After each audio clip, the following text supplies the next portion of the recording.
আসসালামু আলাইকুম ওয়া রাহমাতুল্লাহি ওয়া বারাকাতুহু। প্রিয় ভাইরা, সর্বপ্রথমেই আমরা সেই মহান রব্বুল আলামিন ইজ্জত ওয়াল জালালের প্রশংসা বাণী উচ্চারণ করি। আল্লাহ তাআলা অক্লান্ত পরিশ্রম করার পর আজকের এই তাফসীরুল কোরআন মাহফিল, ইশানে সাহেবের মাহফিল, সব রিসালের মাহফিলের আয়োজন করিয়েছেন। আমাদেরকে বলার জন্য তৌফিক দিয়েছেন, আপনাদেরকে শোনার তৌফিক দিয়েছেন। সেই মহান মাহবুবের দরবারে গোলামের পরিচয় দিতে গিয়ে নতশিরে আমরা পড়ছি আলহামদুলিল্লাহ। এই যে আলহামদুলিল্লাহ বললেন, এটা কিন্তু পুরুষের মতো আওয়াজ হয় নাই। পুরুষের মতো আওয়াজ করে বলুন আলহামদুলিল্লাহ। শত কোটি দরুদ সালাম পরিচিত বিশ্বের সর্বশ্রেষ্ঠ মানব, সর্বশ্রেষ্ঠ নেতা, সর্বশ্রেষ্ঠ ডাক্তার, সর্বশ্রেষ্ঠ ইঞ্জিনিয়ার, ইমামুল আম্বিয়া, ইমামুল মালাইকা, ইমামুল মুরসালিন, খাতামান নবিয়্যিন, জনাবে মুহাম্মদুর রাসূলুল্লাহ সাল্লাল্লাহু আলাইহি ওয়াসাল্লামের উপর সকলে বলুন আল্লাহুম্মা আমিন।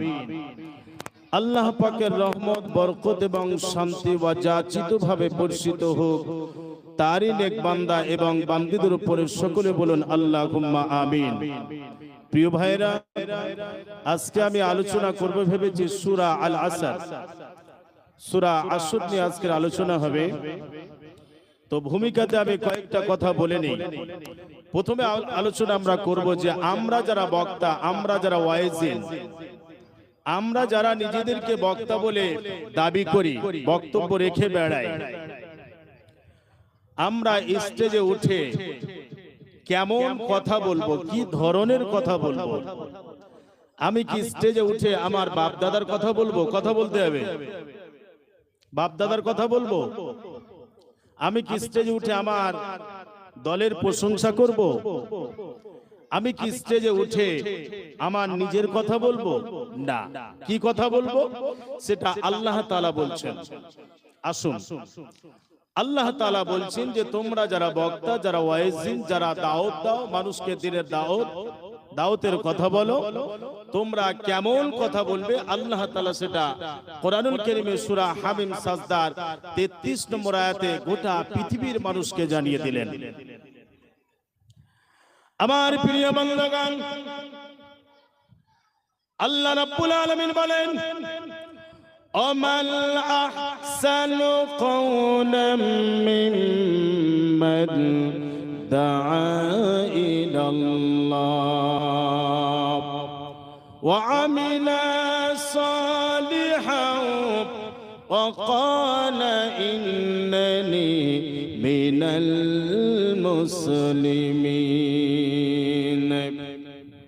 আল্লাহ রাব্বুল আলামিন বলেন, সবথেকে উত্তম বক্তব্য হলো, সবথেকে উত্তম বিবৃতি হলো, সবথেকে উত্তম আহ্বান হলো, সবথেকে উত্তম ডাকা হলো, সবথেকে উত্তম আহ্বান হলো ওই আহ্বানটা যেটা একমাত্র আল্লাহর জন্য ডাকা হবে, আল্লাহর দিকে ডাকা হবে, নিজের জন্য না, নিজের দলের জন্য না, নিজের বাপ দাদার জন্য না, একমাত্র ডাকতে হবে আল্লাহর জন্য। ঠিক না বেঠিক? কথা বলতে হবে।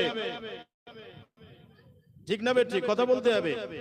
একমাত্র ডাকতে হবে আল্লাহর দিকে, অন্য কোনো হবে না। এবার আপনি যা আল্লাহর দিকে ডাকবেন, কি দিয়ে ডাকবেন? এটাও আপনাকে দেখতে হবে বিশ্বনবীর কাছে, যেহেতু বিশ্বনবী কোরআন। ঠিক না বেঠিক? বিশ্বনবী তিনি হলেন একটা কোরআনের নমুনা।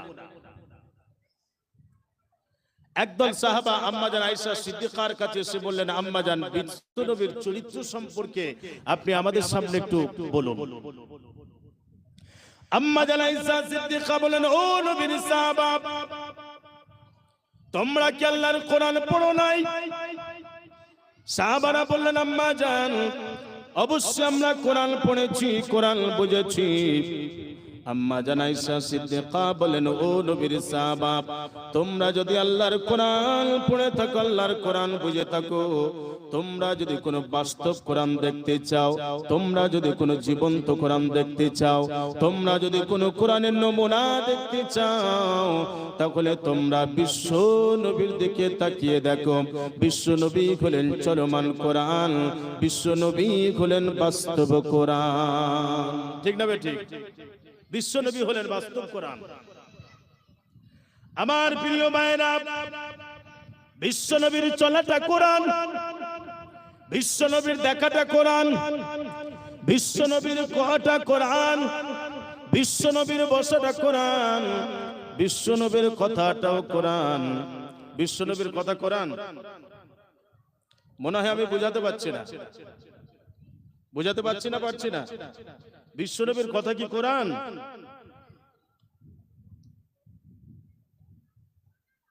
কথা না বললে কিন্তু বক্তব্য রাখা যাবে না। মানে আমার কথা আপনারা বুঝতে পারছেন না মনে হয়, নাকি? বুঝতে পারছেন তো নাকি? বিশ্বনবীর কথা কোরআন নয়, বিশ্বনবীর কথাটা হলো কোরআনের ব্যাখ্যা, হাদিস। তবে আল্লাহ রাব্বুল আলামিন বলছেন, ওয়া মা ইয়ালতিকু আনিল হাওয়া ইন হুয়া ইল্লা ওয়াহিয়ুন ইউহা। আল্লাহ রাব্বুল আলামিন বললেন, আমার নবী ব্যক্তিগত থেকে কোনো কথা বলে নাই, আমার নবী পবিত্র অনুসরণ করে কোনো কথা বলে নাই। আমার নবী যা বলেছেন প্রত্যেকটাই হলো ওহী, আর ওহী মানেই হলো আল্লাহর কথা, আর আল্লাহর কথা মানে হলো কোরআন। ঠিক না বে ঠিক? ওহী মানে আল্লাহর কথা, আল্লাহর কথা মানে কোরআন। তবে নবী যেটা বলেছেন ওটা কোরআনের ব্যাখ্যা। আসুন নবী এবার কি বলছেন, যে মানুষকে আল্লাহর দিকে তুমি যে ডাকবে, কি দিয়ে ডাকবে, সেটা বিশ্বনবী ফতোয়া দিচ্ছেন। বিশ্বনবী ফতোয়া দিলেন, মান ক্বালা বিহি সাদাকা ওয়া মান হাকামা বিহি আদালা ওয়া মান আমিলা বিহি উযরা ওয়া মান দাআ ইলাইহি হাদা فقد هدي إلى صراط مستقيم। বিশ্বনবী এক নম্বরে ফতোয়া দিয়ে দিলেন, মান ক্বালা বিহি সাদাকা, যে ব্যক্তিটা কোরআন থেকে কথা বলল তিনি সত্য কথা বললেন। তার কারণটা হলো আল্লাহ রাব্বুল আলামিন কোরআনুল কারীমের ভিতরে জানিয়ে দিলেন, ওয়ামান আসদাকু মিনাল্লাহি কিলা, আল্লাহর থেকে বড় সত্যবাদী দ্বিতীয় কোনো সত্তা নাই। আছে নাকি? আল্লাহর থেকে বড় সত্যবাদী দ্বিতীয় আর কেউ আছেন? আর কেউ নাই। এ কারণে বিশ্বনবী বললেন, মান ক্বালা বিহি সাদাকা, যিনি কোরআন থেকে কথা বললেন তিনি 100% সত্য কথা বললেন।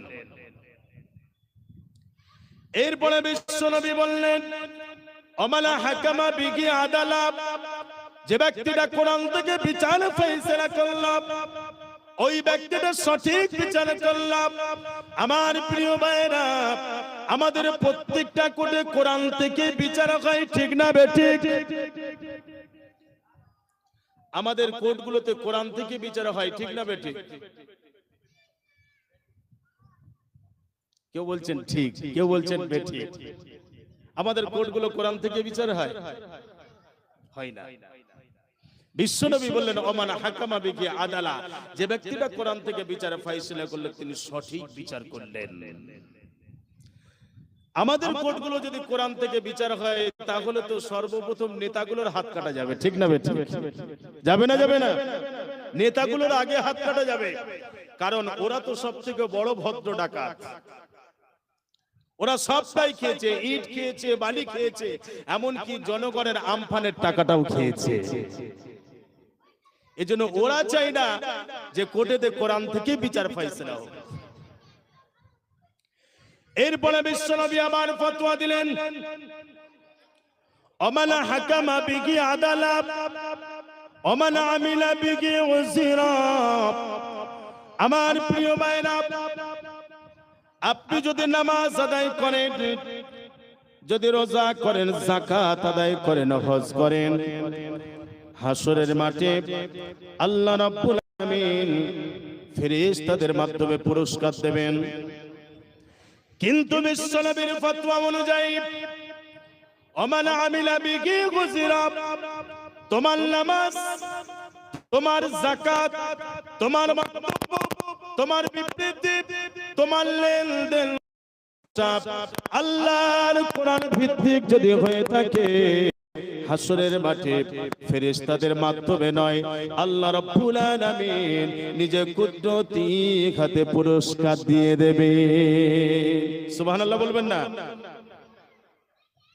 আল্লাহ তাআলা যদি প্রাণ ভিত্তিক আমার জীবনটা হয়, তাহলে আল্লাহ তাআলা নিজে কুদরতি হাতে তিনি পুরস্কার দেবেন। আল্লাহ রাব্বুল আলামিন বলছিল, ওয়াবাশশিরিল্লাযীনা আমানু ওয়া আমিলুস সালিহাতি আন্না লাহুম জান্নাতিন তাজরি মিন তাহতিহাল আনহার। হে নবী, আপনি ওদেরকে ওই জান্নাতের সুসংবাদ দিন, যে জান্নাতে তারা চিরকাল বসবাস করবে এবং ওই জান্নাতের নিম্ন দেশ থেকে ঝর্ণা প্রবাহমান থাকবে। তবে শর্তগুলো তাদের জন্য দুটো। এক নাম্বার হলো তারা এই কোরআনের উপর ঈমান আনবে, দ্বিতীয় নাম্বার হলো এই কোরআন ভিত্তিক নিজের আমলগুলোকে ঠিক করে নেবে। এ কারণে বিশ্বনবী বললেন, যে ব্যক্তির আমলগুলো আল্লাহর কোরআন ভিত্তিক হবে, আল্লাহ রাব্বুল আলামিন তাকে নিজে হাতে পুরস্কার দিয়ে দেবেন। এরপরে বিশ্বনবী আরো ফতোয়া দিলেন, ওমান আমিলা বিহি গুজরা ওমান দাগা ইলাইহি হাদা। বুঝতে পারছেন না? ওমান দাগা ইলাইহি হাদা। আমরা যারা এখানে বসে আছি, আমরা প্রত্যেকেই হেদায়েত পেয়ে গেছি। কথা বলতে হবে, আমরা প্রত্যেকেই কিন্তু হেদায়েত পাই নাই। যারা স্টেজে কথা বলেন তারাও কিন্তু সকলে হেদায়েতের মধ্যে নাই। আসল বিশ্বনবী কি বলছেন, কারা হেদায়েত পেল? বিশ্বনবী বললেন, ওমান দাগা ইলাইহি হাদা, যে ব্যক্তিটা কোরআন থেকে মানুষকে হেদায়েতের কথা বলল, জানতে হবে ওই ব্যক্তিটা হেদায়েতের মধ্যে আছে। কোরআন ছাড়া নানি দাদির গল্প শুনিয়ে জানতে হবে ওই ব্যক্তি নিজেও হেদায়েতের মধ্যে নাই, আর তোমাদেরকেও হেদায়েত দিতে পারে নাই। পারবে? সম্ভব নয়, কারণ নিজে তো হেদায়েত পায় নাই। বিশ্বনবী বললেন, ওমান দাগা ইলাইহি হাদা, যে ব্যক্তিটা কোরআন থেকে মানুষকে হেদায়েতের কথা বলে, ওই ব্যক্তিটা হেদায়েতের মধ্যে আছে। এরপরে বিশ্বনবী বলছেন, আমরা প্রত্যেকে জান্নাতের পথ পেতে চাই, ঠিক না ঠিক? আমরা প্রত্যেকেই চাই যে জান্নাতের পথ, আমরা প্রত্যেকেই চাই সিরাতুল মুস্তাকিমের পথ, সঠিক পথ। আসুন, সঠিক পথের সন্ধান কে দেবে? আল্লাহ রাসূল তিনি লাস্ট এই হাদিসের একদম লাস্টে ফতোয়া দিচ্ছেন। এই ফতোয়া কোনো মুফতি সাহেবের নয়, কোনো আলেম সাহেবের নয়, বিশ্বনবীর ফতোয়া, ঠিক না ঠিক? ফতোয়াটা বিশ্বনবীর। বিশ্বনবী বললেন, ওমান দাআ ইলাইহি হাদা ফাকাদ হুদিয়া ইলা সিরাতিম মুস্তাকিম। বিশ্বনবী ফতোয়া দিয়ে দিলেন, যে ব্যক্তিটা কোরআনের আহ্বান শোনার পরে, কোরআনের বক্তব্য শোনার পরে বলল, কোরআন তোমাকে মেনে নিলাম, তোমাকে আমার জীবনে ফিট করলাম, কোরআন তোমার হাতে হাত দিয়ে মুরিদ হয়ে গেলাম, কোরআন তোমাকে আমার জীবনে ফিট করে নিলাম। বিশ্বনবী বললেন, ফাকাদ হুদিয়া ইলা সিরাতিম মুস্তাকিম, ওই ব্যক্তিকে আল্লাহ রাব্বুল আলামিন মদিনার পথ, জান্নাতের পথ, সিরাতুল মুস্তাকিমের পথের সন্ধান দিয়ে দেবে। তাহলে সিরাতুল মুস্তাকিমের পথ, জান্নাতের পথ, এটা পেতে হলে কি করতে হবে? কোরআন ভিত্তিক জীবন করতে হবে, কোরআন অনুযায়ী আমল করতে হবে। তবে কিছু ব্যক্তি আছে যারা কোরআনের কথা শুনলে চুলকানি শুরু হয়, হয় না? চুলকানি শুরু হয়ে যায়। অনেক জায়গাতে আমরা কথা বলতে গিয়ে কোরআন হাতে করে নিয়ে উঠেছি, আমার পরে একজন হুজুর সাহেব উঠলেন, একজন মল সাহেব উঠলেন, একজন বক্তা উঠলেন, উঠে বলছে ও মালটাকে কেন দাওয়াত করেছিস? বুঝতে পারছেন না? তবে এটা জেনে রাখবেন, যারা কোরআনকে পিছনে ফেলে রাখে, জানতে হবে আল্লাহ তাআলা তাদেরকে পিছনে করে দেবেন। ঠিক না বেঠিক? আমার প্রিয় ভাইরা, এই কোরআন শোনার পরে কাদের চুলকানি শুরু হয়? এই কোরআনের বিরোধী কারা করে? আমার প্রিয় ভাইরা, এই কোরআনের উৎস জানার জন্য আবু জেহেল, আবু লাহাব, উতবা, সাইবা, এরা চারজনই বড় বড় ইমানদার। ঠিক না বেঠিক? এই কথা বলো, এরা চারজনে বড় বড় ইমানদার, একদম ট্রেডমার্ক, এরা বেঈমান। আবু জেহেল, আবু লাহাব, উতবা, সাইবা, এই চারজন মিলে পরামর্শ করলো মুহাম্মদ সাল্লাল্লাহু আলাইহি ওয়াসাল্লামের উপরে যে কোরআন অবতীর্ণ হয়, কোরআনটা আসলে কি এটা আমরা দেখব। চারজন মিলে বিশ্বনবীর ঘরের চার কোনায় দাঁড়িয়ে গেল, তেলাওয়াত করছেন রাসূল করিম সাল্লাল্লাহু আলাইহি ওয়াসাল্লাম। কত সুন্দর লাগবে! বিশ্বনবী কোরআন তেলাওয়াত করছেন। মসজিদে হারামের ইমাম ডাক্তার কারি আব্দুর রহমান সুদাইস যখন নামাজে কোরআন তেলাওয়াত করেন, মনে হয় যেন আল্লাহর কোরআন এই মুহূর্তে অবতীর্ণ হচ্ছে। এত সুন্দর তেলাওয়াত, স্বয়ং বিশ্বনবী কোরআন তেলাওয়াত করছেন, কত ভালো লাগবে, মধুর মতো লাগছে। ওরা কোরআন শুনতে শুনতে দাঁড়িয়ে শুনছে, বসার কথাটা ভুলে গেছে। চারজন মিলে সারা রাত্রি কোরআন শোনার পরে আবু জেহেল, তখনকার প্রধানমন্ত্রী, রাষ্ট্রপ্রধান,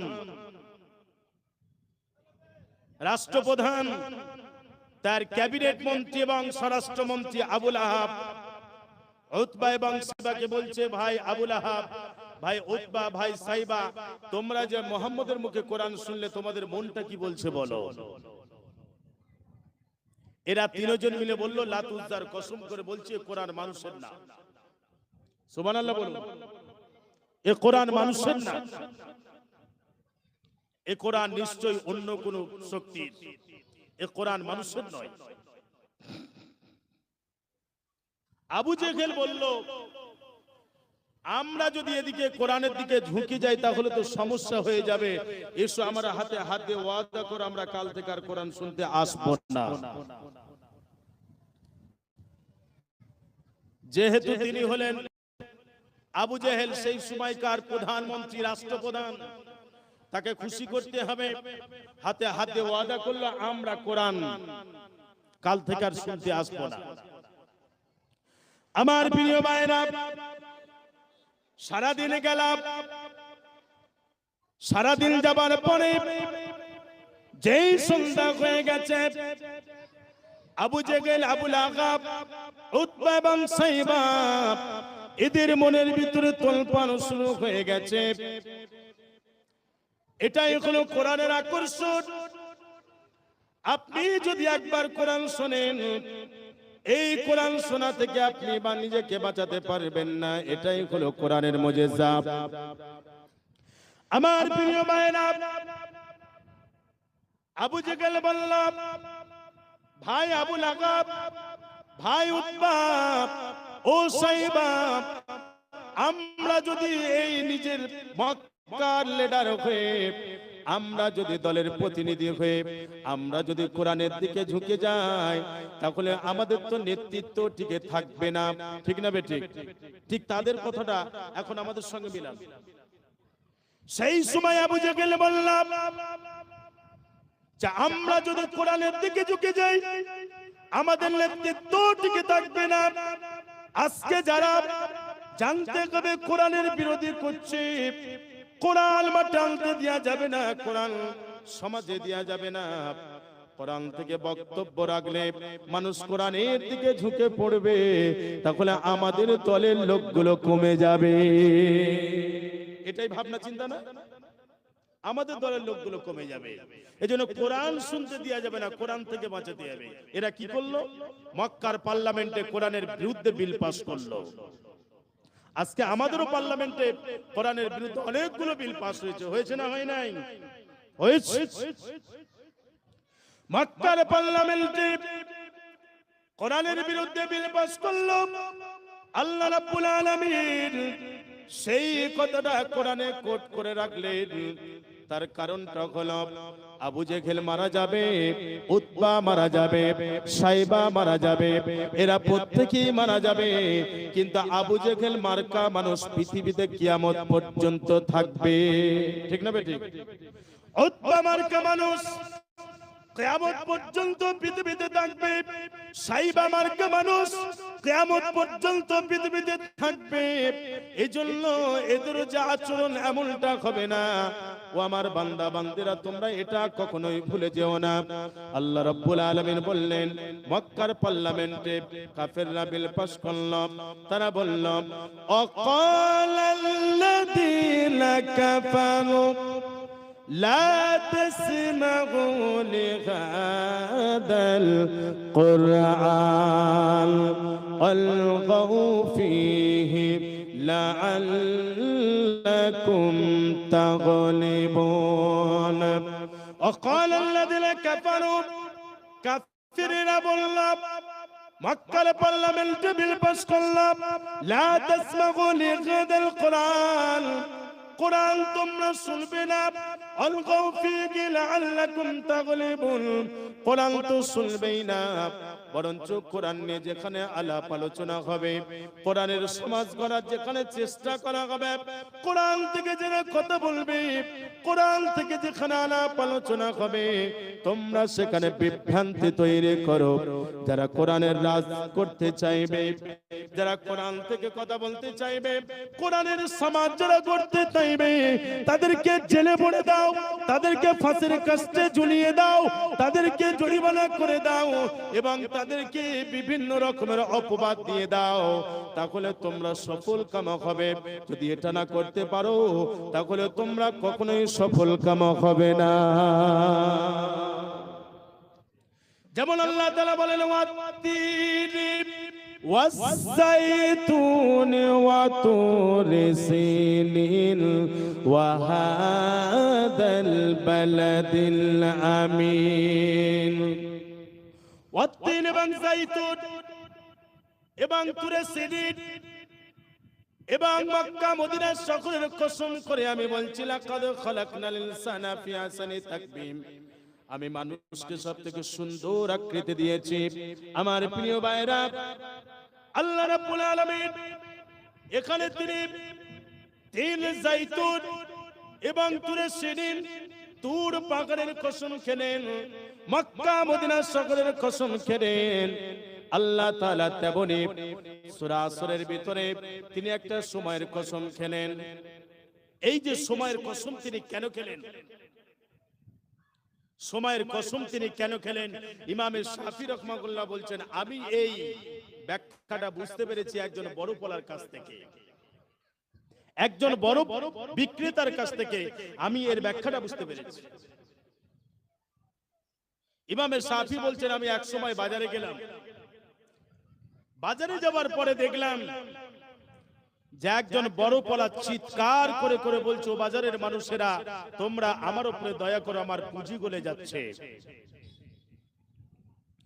ইমাম শাফি বললেন, আমি এর ব্যাখ্যা বুঝতে পেরে গেলাম, আমি বুঝতে পারলাম এটাই, একজন বড় পলা, ওর পুঁজিগুলো বরফটা, ওই বরফটা যত সময় যাচ্ছে গলে পানি হয়ে যাচ্ছে। বাজারের মানুষেরা বরফ কিনবে, পানি কিনবে না, কারণ বরফটা গলে পানি হয়ে যাচ্ছে। পানি হয়ে যাওয়া মানে কোনো মূল্য নাই, বরফের মূল্য আছে। এজন্য যত সময় চলে যাচ্ছে ওর পুঁজি গলে যাচ্ছে। তেমনি আল্লাহ তাআলা তিনি সময়ের কসমে গোটা বিশ্ব মানবতাকে বললেন, ও গোটা পৃথিবীর মানুষ, তোমরা শুনে নাও, তোমার যে 60 বছরের জীবন দিয়েছি, 70 বছরের জীবন দিয়েছি, 100 বছরের জীবন দিয়েছি, এবং তোমার যাই জীবন দেই না কেন, এই জীবন থেকে একটা মিনিট যখন তোমার ব্যয় হয়ে গেল, জানতে হবে তোমার 60 বছর থেকে একটা মিনিট লস হয়ে গেছে, 70 বছর থেকে একটা মিনিট লস হয়ে গেছে। এই সময়ের গুরুত্ব বাড়ানোর জন্য আল্লাহ রাব্বুল আলামিন তিনি সময়ের কসম খেলেন।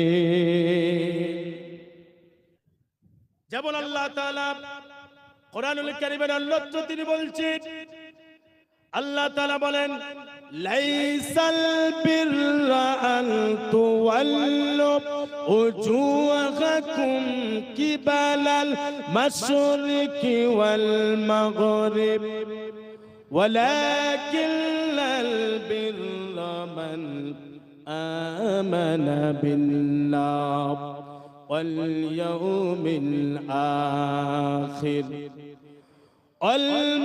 والملائكة والكتاب والنبيين। আল্লাহ তাআলা বললেন, পূর্বে এবং পশ্চিমে তোমরা যদি সিজদা করো, পূর্ব পশ্চিমে যদি তোমরা নিজের মাথাগুলো ঘোরাও, ওটাই আসলে মুত্তাকির পরিচয় নয়, ঈমানদারের পরিচয় নয়। অবশ্যই তোমাকে কয়েকটা বিষয় খেয়াল রাখতে হবে। এক নম্বর হলো মান আমানা বিল্লাহ, এক নম্বর হলো তোমাকে আল্লাহর উপর ঈমান আনতে হবে। দুই নম্বর হলো ওয়াল ইয়াউমিল আখির, এবং আখিরাতকে বিশ্বাস করতে হবে। ওয়াল কিতাবি, এবং কিতাবকে, ওয়াল মালাইকাতি, এবং ফেরেশতাদেরকে বিশ্বাস করতে হবে। আমার প্রিয় ভাইরা, যখনই কোনো একটা বান্দা, যখনই কোনো বান্দী আল্লাহর উপর ঈমান আনলাম, অবশ্যই তাকে চারটি বিষয়ের উপর ঈমান আনতে হবে। এক নম্বর হলো আল্লাহর জাতের উপরে তাকে ঈমান আনতে হবে, আল্লাহর সিফাতের উপর ঈমান আনতে হবে, আল্লাহর কুওয়াতের উপর ঈমান আনতে হবে, আল্লাহর হুকুমের উপর ঈমান আনতে হবে। একটা ব্যক্তি বলল আমি আল্লাহর উপর ঈমান এনেছি, কিন্তু আল্লাহর জাতের উপর ঈমান আনে নাই, আল্লাহ যে আছে এটা বিশ্বাস করে নাই। বুঝতে পারছেন না? আল্লাহর জাত মানে আল্লাহ আছে, এটা আপনাকে বিশ্বাস করতে হবে। এক নাম্বার, আল্লাহ অবশ্যই তিনি আছেন, এটা বিশ্বাস করতে হবে। আল্লাহকে আমরা দেখতে পাই নাই, কিন্তু আল্লাহ আছেন, এটা বিশ্বাস করতে হবে। এটা আল্লাহর জাত, আল্লাহ আছেন। আল্লাহ এটা এমন একটা, যা আপনাকে ছন্দি বিচ্ছেদ করলো আল্লাহ আল্লাহই থাকবে, একটা একটা করে অক্ষর।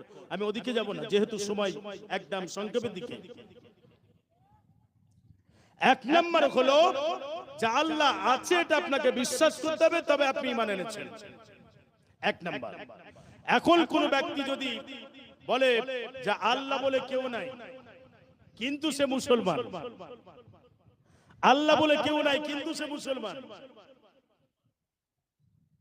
এটা যদি কারোর ধারণা থাকে, এটা যদি কারোর মনের ভিতরে এটা থাকে, সে কিন্তু ঈমানদার নয়, সে হলো নাস্তিক। ঠিক না বেটা? ও আল্লাহকে বিশ্বাস করে নাই, মানে আল্লাহর জাতকেও বিশ্বাস করে নাই। এরপরে ঈমান যখনই আপনি আল্লাহর উপরে আনবেন, আল্লাহর সিফাত মানে আল্লাহর গুণাগুণ, আল্লাহর সিফাত মানে হলো আল্লাহর গুণাগুণ। আল্লাহর গুণাগুণ আপনি সূরা ফাতিহার ভিতরে বলেছেন, আলহামদুলিল্লাহি রাব্বিল আলামিন আর-রাহমানির রাহিম মালিকি ইয়াউমিদ্দিন। এই সবটাই আল্লাহর গুণ, ঠিক না বেটি? আল্লাহ তিনি বলেন সমস্ত আলোর তিনি রব, সমস্ত সৃষ্টি জগতের রব। আমার প্রিয় ভাইরা, শুধু একটাই এরকম পৃথিবীর তিনি রব নন, তিনি এরকম 7টা পৃথিবীর রব, তিনি এমনই 7টা আকাশের রব, এবং যত সৃষ্টি জগৎ আছে সকলের তিনি রব, সকলের তিনি রব, সকলের তিনি রব, সব সৃষ্টি জগতের রব। এটা হলো তার একটা সিফাত। এই রব নিয়ে যদি ব্যাখ্যা করা হয় আরো অনেক দূর চলে যাবে। রবটা আসলে কি? এরপর আমরা বলেছি আর রহমানুর রহিম, তিনি দয়াবান, অতীব মেহেরবান, এটা তার একটা গুণ। আল্লাহ বলছেন বান্দারে আমি তোমাদের উপরে এত দয়া করেছি, এত দয়া করেছি, পৃথিবীর আর কেউ এত দয়া করে নাই। আর কেউ এত দয়া করেছেন? আল্লাহ যে দয়া করেছে। আল্লাহ বলছে বান্দারে গোটা পৃথিবীর সৃষ্টি জগৎ নিয়ে তোমাকে চিন্তা করতে হবে না, শুধু তোমার বডিটা নিয়ে তুমি চিন্তা ভাবনা করো, আমি আল্লাহ তোমার উপরে কত দয়া করেছি।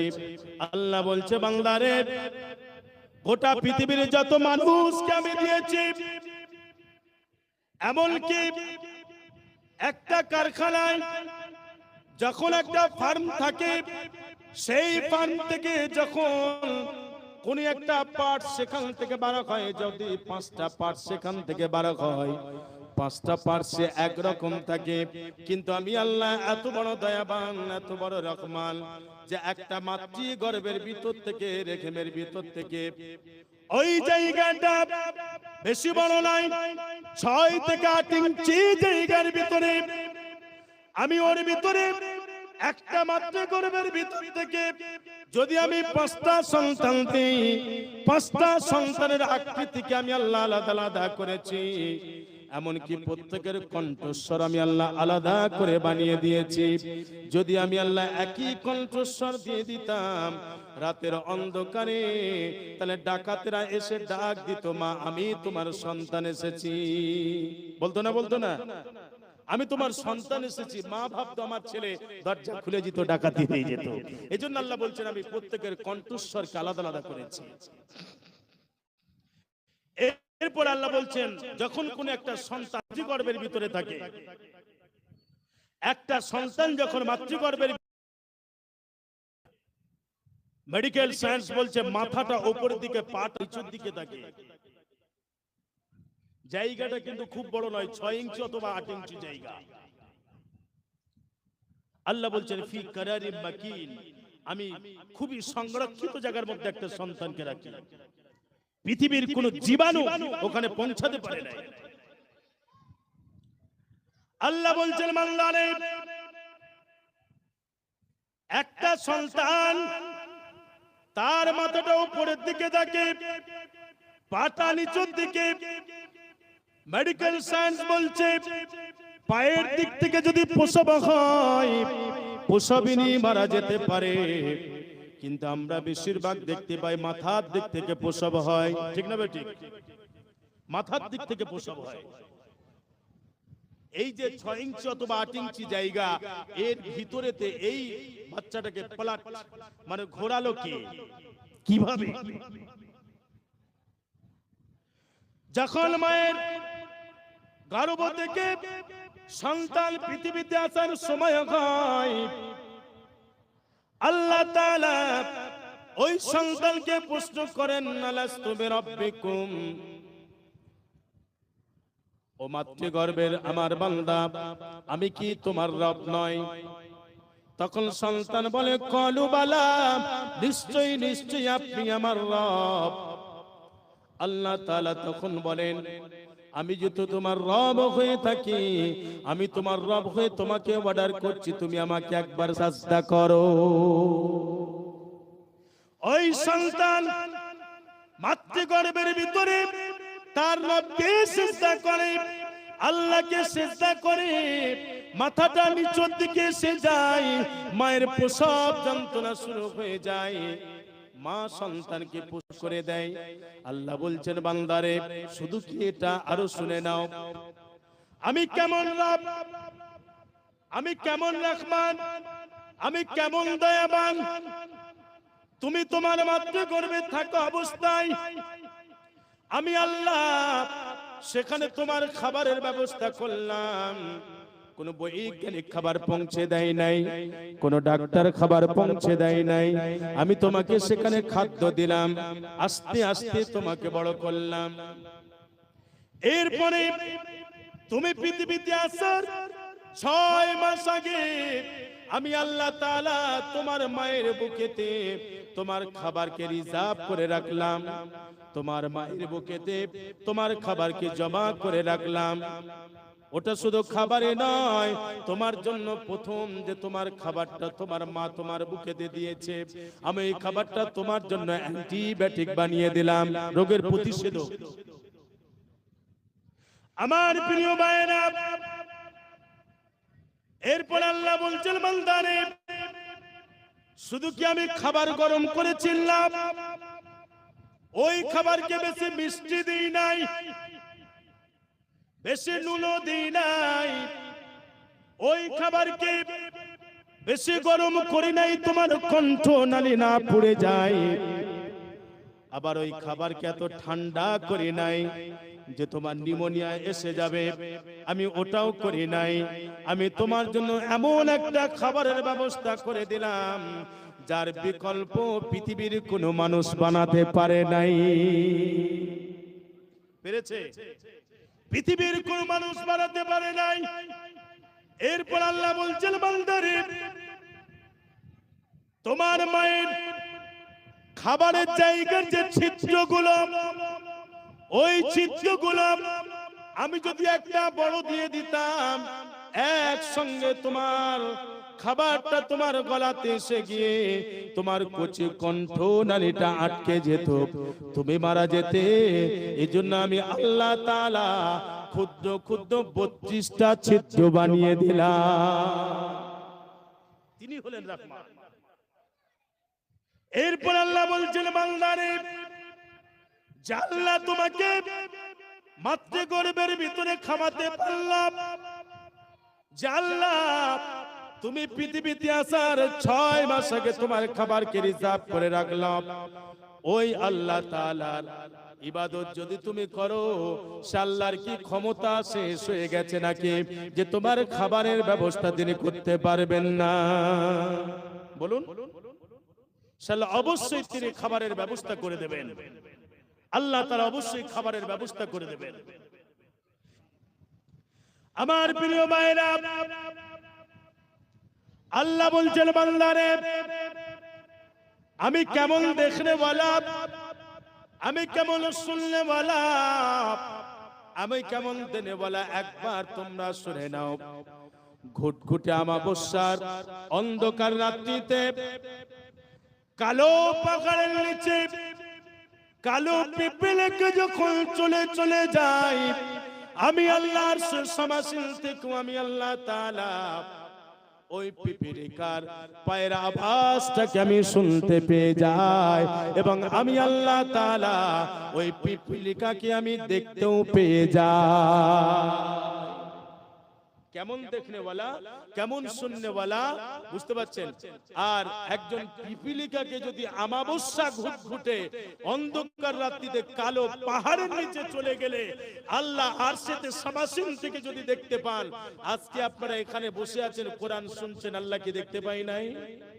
কথা বলুন। আল্লাহ কি দেখতে পাই নাই? আল্লাহ দেখতে পাচ্ছেন, আল্লাহ শুনতেও পাচ্ছেন।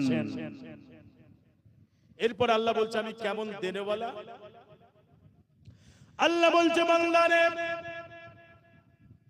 গোটা পৃথিবীর সৃষ্টি জগৎ শুধু মানুষ নয়, যত সৃষ্টি জগৎ আছে সমস্ত সৃষ্টি জগৎ মিলে একই সময়েতে, ভালো করে শুনুন, সমস্ত সৃষ্টি জগৎ মিলে একই সময়েতে যে যার নিজের দিলের চাহাতগুলো আমি আল্লাহর কাছ থেকে চাইবে, আমি আল্লাহ তাআলা আমার খাজানা থেকে প্রত্যেকের দিলের চাহাতগুলোকে মিটিয়ে দিই।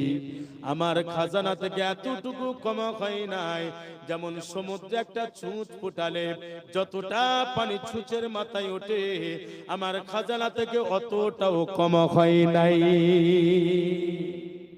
সুবহানাল্লাহ বলবেন না? অতটাও কম হয় নাই। আমার খাজানা কতটা, আমি এতটাই দেনেওয়ালা, একই সময়ের ভিতরে প্রত্যেকের দিলের চাহাতগুলোকে আমি মিটিয়ে দিতে পারি। আল্লাহ বলছেন বান্দারে, এই যে তোমার চোখের উপরে যে ভুমা দিয়েছি, আমি কেমন রহমান, এই যে তোমার চোখের উপরে ভুমা দিয়েছি এটাও আমি ফালতু দেই নাই। এই যে চোখের উপরে যে আমি ভুমা দিয়েছি এটাও তোমার উপকারের জন্য দিয়েছি। আল্লাহ বলছেন বান্দারে কেন দিলাম শুনে নাও। প্রচন্ড গ্রীষ্মকালে প্রচন্ড গরম, এই গরমেতে তোমার কপালে ঘাম দেবে, এই ঘামটা দূষিত পানি, এই পানিটা ডাইরেক্ট তোমার চোখে পড়লে চোখ নষ্ট হয়ে যেতে পারে। এই জন্য আমি আল্লাহ তাআলা এই চোখের উপরে ভুমা দিয়ে আমি পানিটা দুদিক থেকে পাস করিয়ে দিয়েছি, এই পানিটা যাতে চোখে না পড়ে সে ব্যবস্থা করে দিয়েছি। করেছে না করে নাই? আজ পর্যন্ত কোন মানুষে দেখেছেন এই চোখেতে এই কপালের ঘামটা মিডিল থেকে গড়িয়ে চোখে পড়েছে? পড়ে নাই। আল্লাহ বলছেন আমি হলাম রহমান। আল্লাহ বলছেন বান্দারে আরো শুনে নাও, আমি তোমাদেরকে যত নিয়ামত দিয়েছি, যত পুরস্কার দিয়েছি, তার মধ্যে শ্রেষ্ঠ পুরস্কার হলো তোমাদেরকে কোরআন নামক কিতাব দিয়েছি। আল্লাহ তাআলা সেটাই বলছেন। আল্লাহ তাআলা বলেন আল-রহমান আল্লামাল কুরআন খালাকাল ইনসানা আল্লামাহুল বায়ান। আল্লাহ বলছেন বান্দারে আর-রহমান আমি গোলাম দয়াবান, আল্লামাল কুরআন তোমাদেরকে আমি কোরআন নামক কিতাব দান করেছি। আমি যত সৃষ্টি জগৎ তোমাদেরকে দিয়েছি, যত বড় পুরস্কার দিয়েছি, যত নিয়ামত দিয়েছি, আমার কোরআনের থেকে শ্রেষ্ঠ নিয়ামত তোমাদেরকে আর দ্বিতীয় কোনো দেই নাই। দিয়েছেন? আর দ্বিতীয় কোনো নিয়ামত নাই। আমরা কিন্তু কোরআনকে সব সময় পিছনে ফেলে রাখি, অথচ আল্লাহ বলছেন এটা হলো শ্রেষ্ঠ নিয়ামত তোমাদেরকে দিয়েছি।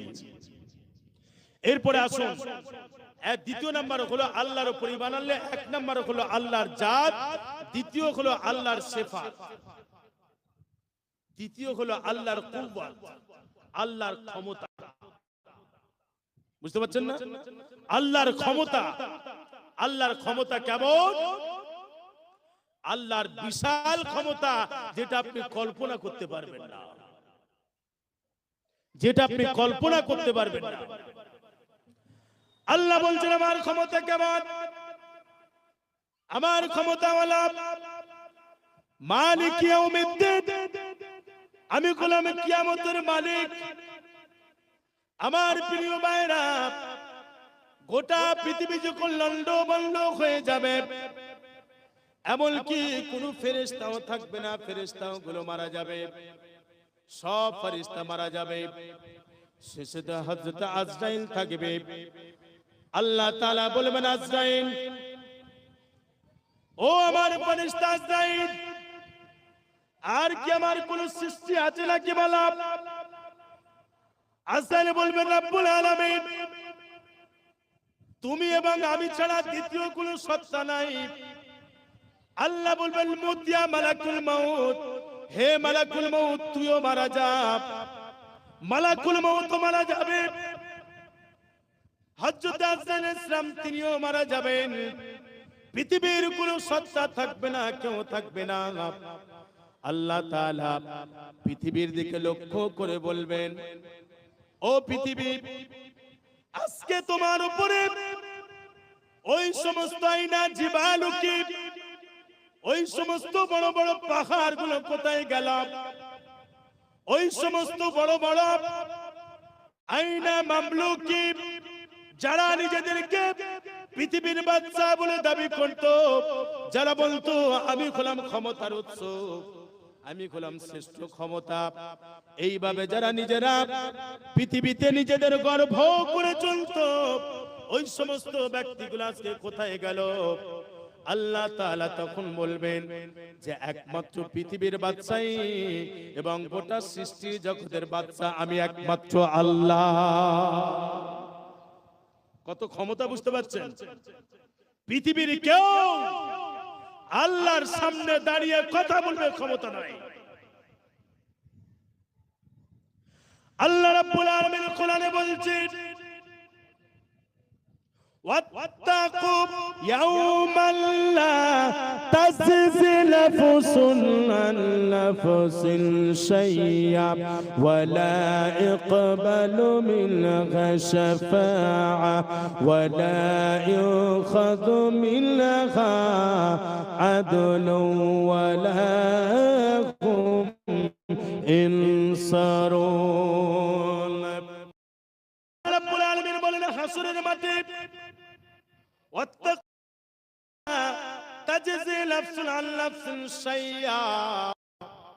হাসরের মাঠে কেউ কারোর কোনো উপকার করতে পারবে না ওয়ালা ইকবালু মিনহু শাফাআত কেউ কারোর জন্য সুপারিশ করতে পারবে না আল্লাহ তাআলা যাকে সুপারিশ করার অর্ডার করবেন একমাত্র তিনি সুপারিশ করতে পারবেন এবং যার ব্যাপারে সুপারিশ করতে বলবেন একমাত্র তারই জন্য সুপারিশ করা হবে বুঝতে পারছেন আমার কথা আল্লাহ যাকে পারমিশন দেবেন যার ব্যাপারে পারমিশন দেবেন একমাত্র সুপারিশ তারই জন্য করা যাবে অন্য কারোর জন্য নয় যেখানে নবীরা পর্যন্ত থরথর করে কাঁপবেন নবীরা যেখানে থরথর করে কাঁপবেন তুমি কোথা ঘরের কোন ছাই তুমি তোমার মুরিদগুলোকে বাঁচিয়ে নেবে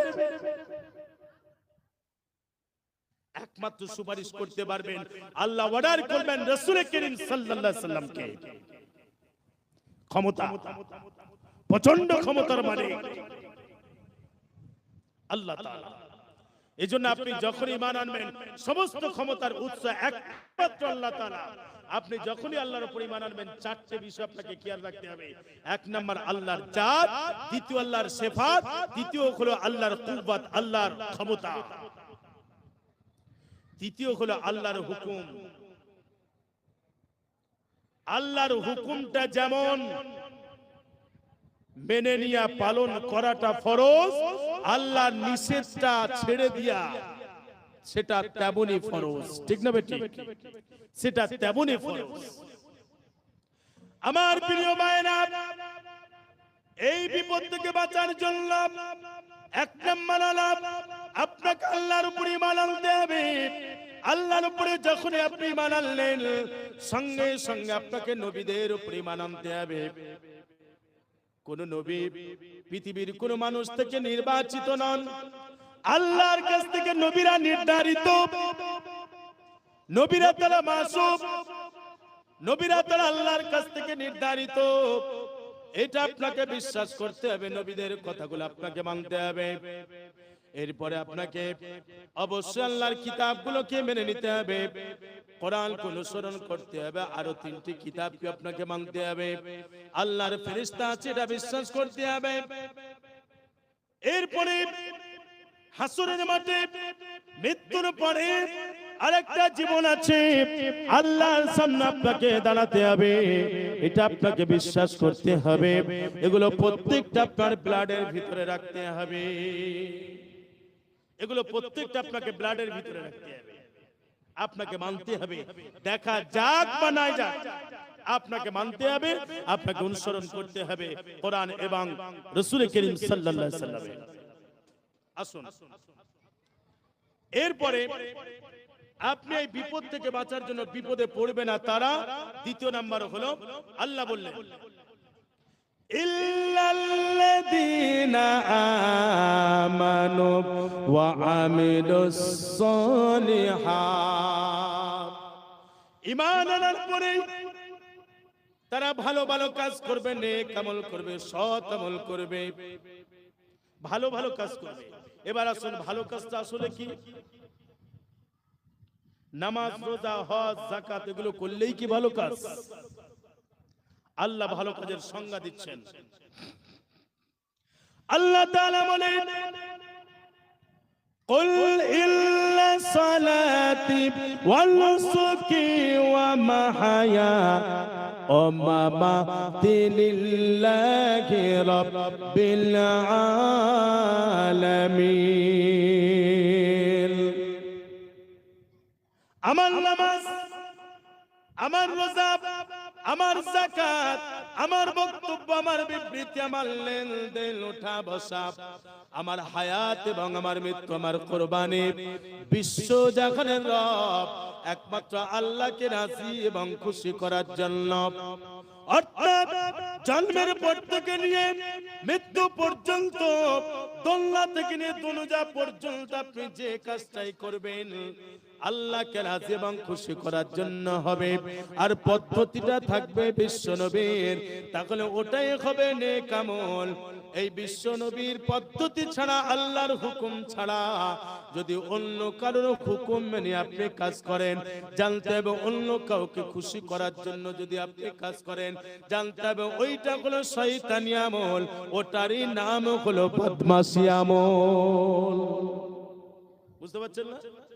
আল্লাহ এবং আল্লাহর রাসূল যেটা বলেছেন ওটা ফাইনাল, ঠিক না? ঠিক। কারণ ইসলাম রাসূল করিম সাল্লাল্লাহু আলাইহি ওয়াসাল্লামের থেকে বেশি কোনো উলামা বোঝে নাই। বোঝে নাকি? ইসলাম রাসূল করিম সাল্লাল্লাহু আলাইহি ওয়াসাল্লামের থেকে বেশি কোনো পীর সাহেব বোঝে নাই, কোনো মুফতি সাহেব বোঝে নাই, কোনো ওয়াইজ বোঝে নাই। বিশ্বনবী যেটা বলেছেন ওটা ফাইনাল। তবে হ্যাঁ, আপনার কথাকে আমরা মাথায় তুলে রাখি যতক্ষণ পর্যন্ত আপনার কথাটা রাসূল করিম সাল্লাল্লাহু আলাইহি ওয়াসাল্লামের কথার সঙ্গে মিশবে, ঠিক না? ঠিক। আপনার কথাকে অগ্রাহ্য তখন করি যখন আপনার কথাটা আল্লাহ এবং আল্লাহর কথার সঙ্গে টাচালো হবে। আপনার কথাকে আমরা মানতে পারি না যখনই টাচালো হয়ে যাবে।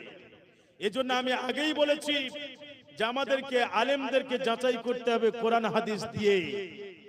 কোরআন হাদিসকে আলেম দিয়ে যাচাই নয়, কোরআন হাদিস দিয়ে আপনি আপনার হুজুরকে যাচাই করুন। হুজুরকে দিয়ে কোরআন হাদিসকে যাচাই করলে হবে না। বুঝতে পারছেন না? কারণ আপনার হুজুরের কথা 50-50 সঠিক হতেও পারে, নাও পারে, কিন্তু কোরআন হাদিসের কথা 100% সিকিউরিটি, ওটা সঠিক। আসুন এবার, আপনি যে একজন নেককার, পরিষ্কার, মুত্তাকি, আল্লাহওয়ালা, আপনি যে একজন নেককার, পরিষ্কার, মুত্তাকি, আল্লাহওয়ালা, এর আপনি কি পরিচয় দেবেন? আপনি নিজেকে যে আল্লাহওয়ালা বলছেন, এর পরিচয় তো কিছু থাকবে। আল্লাহ তাআলা এবার বলছেন, আল্লাহ তাআলা বলেন, ইল্লাল্লাহ হাশতারা মিনাল মুমিনিনা আনফুসাহুম ওয়া আমওয়ালাহুম বিআন্না লাহুমুল জান্নাহ। নিশ্চয়ই তোমার জান এবং তোমার মাল আমি আল্লাহ তাআলা কিনে নিয়েছি আমার জান্নাতের বদৌলতে। তোমার জান এবং তোমার মাল দুটো কি আমার রাস্তায় দিতে হবে। আমি ছাড়া অন্য কোন রাস্তায় যদি তুমি ব্যয় করো, অবশ্যই তুমি কখনো জান্নাত পেতে পারো না, ঠিক না? ঠিক। তোমার জান এবং তোমার মাল এ দুটো কোনো দাদার জন্য খরচা করতে পারো না। তোমার জান এবং তোমার মাল কোন দিদির জন্য খরচা করতে পারো না। তোমার জান এবং তোমার মাল খরচা করতে হবে একমাত্র আল্লাহ এবং আল্লাহর রাসূলের জন্য, দ্বীনের জন্য আপনাকে করতে হবে। এরপর আল্লাহ তাআলা এই সূরার 112 নম্বর আয়াতে আল্লাহ তাআলা মুত্তাকিদের কয়েকটা পরিচয় আরো দিয়ে দিচ্ছেন। আল্লাহ তাআলা বলেন, আত-তাইবুনাল আবিদুন আল-আবিদুনাল হামিদুনাস সাইহুনার রাকিউন الراكعون الساجدون الآمرون بالمعروف والناهون عن المنكر والحافظون لحدود الله। আল্লাহ তাআলা বললেন, মুত্তাকিদের এক নম্বর পরিচয় হলো আত-তাইবুল, তারা হবে প্রত্যাবর্তনকারী, তওবাকারী। প্রত্যাবর্তনকারী মানে ফিরে আসবে। এর মানে হলো যে আপনি যখনই হক কথাটা শুনেছেন, সঠিকটা শুনেছেন, আপনি সঙ্গে সঙ্গে সেখান থেকে ফিরে আসবেন। ফিরে আসার পরে আপনি তওবা করবেন, আল্লাহ তাআলা তওবা কবুল করবেন। আল আবিদুন, এবং সর্ব অবস্থায় গোলামি হবে একমাত্র আল্লাহর। আল হামিদুন, সর্ব অবস্থায় প্রশংসা হবে একমাত্র আল্লাহর। আস-সাইহুন, এবং এরা রাস্তা দিয়ে চলাচল করবে আল্লাহর হুকুমে। আর রাকিউন সাজিদুন, এবং রুকুকারী হবে, সিজদাকারী হবে। আল আমিরুন বিল মারুফ, এবং ভালো কাজের আদেশ করবে, খারাপ কাজের নিষেধ করবে। ওয়ালা হাফিজুনা লিহুদুদিল্লাহ, আল্লাহর সীমারেখাকে এরা রক্ষা করবে। তাহলে বিপদ থেকে বাঁচার জন্য বিপদে তারা পড়বে না। এক নাম্বার ইল্লাল্লাযিনা আমানু, তারা আল্লাহর উপর ঈমান আনবে। ওয়া আমিলুস সালিহাত, তারা নেক কাজ করবে, ভালো ভালো কাজ করবে। এরপরে তৃতীয় নাম্বার হলো ওয়াতাওয়াসাউ বিল হক, হক কথা বলবে, একে অপরে হকের আদেশ করবে এবং হককে প্রতিষ্ঠিত করবে। এটা খুবই কষ্টকর। হক কথা বলা, হককে প্রতিষ্ঠিত করা, এটা খুবই বড় কষ্টকর। আল্লাহ জানেন হক কথা বললে বিপদ আসবে, হক প্রতিষ্ঠিত করতে গেলে বিপদ আসবে। এজন্য আল্লাহ চতুর্থ নম্বরে বললেন ওয়াতাওয়াসাউ বিস-সাবর, এবং তুমি সবর ইখতিয়ার করো, ধৈর্য ধারণ করো। সবর ইখতিয়ার করো, ধৈর্য ধারণ করো, আর হকের উপরেই থাকো, ধৈর্য ধারণ করো, সবর ইখতিয়ার করো, আর আল্লাহর কাছে দোয়া করো, প্রচেষ্টা করো যেখানে কি করে হক প্রতিষ্ঠিত হবে। আল্লাহ তাআলা আমাদের প্রত্যেককে যা কিছু আলোচনা করালেন প্রত্যেকই আমল করার তৌফিক দান করেন। সকলে বলুন আল্লাহুম্মা আমিন। ওয়া আখির দাওয়ানা আলহামদুলিল্লাহি রাব্বিল আলামিন। আসসালামু আলাইকুম ওয়া রাহমাতুল্লাহি ওয়া বারাকাতুহু।